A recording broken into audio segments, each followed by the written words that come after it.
Hello tout le monde! Coucou les amis! On se retrouve pour une nouvelle série de questions-réponses, encore, c'est la Encore troisième. Mais en fait ça vous plaît tellement que bon, on s'est dit qu'on n'allait pas s'arrêter là parce que des questions vous en avez tout le temps. Le problème c'est que je crois que vous en aurez tout le temps. Donc on n'est pas prêt de s'arrêter. C'est des formats qui vous plaisent parce que c'est des formats courts et efficaces. Nous ça nous plaît aussi. Et voilà, c'est parti! Comment faire pour convaincre mes parents pour avoir un hamster? Le meilleur moyen de convaincre quelqu'un de quelque chose, déjà, c'est d'en être sûr soi-même. Donc déjà, sois sûr d'avoir réellement envie d'avoir un hamster. Comment en être sûr? C'est déjà voir si cette envie te passe au bout de quelques jours ou si c'est vraiment quelque chose que tu veux depuis longtemps, auquel tu as réfléchi. Ensuite, si tu sais répondre à cette question, si toi tu en as profondément envie et que tu t'es renseigné, ça veut dire que tu es capable de prouver à tes parents que tu as envie d'avoir cet hamster et surtout de leur prouver que tu saurais t'en occuper et que tu connais l'animal en question. C'est-à-dire que tu vas leur expliquer que voilà, le hamster a besoin de ça, de ça, de ça, que tu sais que le hamster vit comme ça, comme ça, comme ça. Argumente, apporte-leur des preuves que ton idée est réfléchie et que justement c'est pas une envie passagère et que demain tu n'en voudras plus.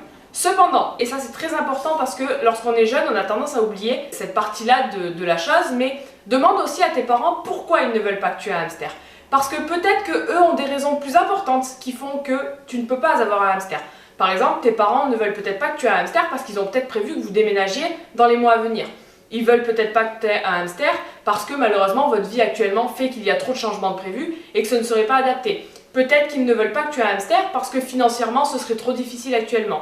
Et sache que tu dépends de tes parents et surtout que ce hamster va souffrir à un moment donné d'un problème qui pourrait surgir dans ta famille parce qu'il fera partie de la famille et que si tes parents ne sont pas là pour t'aider à un moment donné avec ton hamster, peut-être que tu peux l'assumer tout de suite, hein, mais qui sait ce qui se passera dans les mois à venir, et si tes parents ne sont pas là pour t'aider, malheureusement c'est le hamster qui en souffrira. Donc il faut vraiment penser, en plus de toi argumenter et d'amener les preuves que tu es capable de le gérer, etc., il faut vraiment penser aussi à prendre les arguments inverses pour peser le pour et le contre, discuter avec eux et au final faire un bilan de oui, on peut prendre un hamster, c'est envisageable, sachant qu'un hamster ne vit que 1 an et demi à 2 ans et demi, 3 ans, ou non, parce que malheureusement pendant ce laps de temps là, on sait qu'on peut avoir tel problème ou qu'on a prévu de faire telle ou telle chose. Donc voilà, pose le pour et le contre avec tes parents et apporte-leur des arguments. Voilà, c'est tout pour aujourd'hui, j'espère que ça vous a plu. On espère que ce format vous plaît toujours autant. Donc comme d'habitude, on n'oublie pas de liker, de commenter et de vous abonner.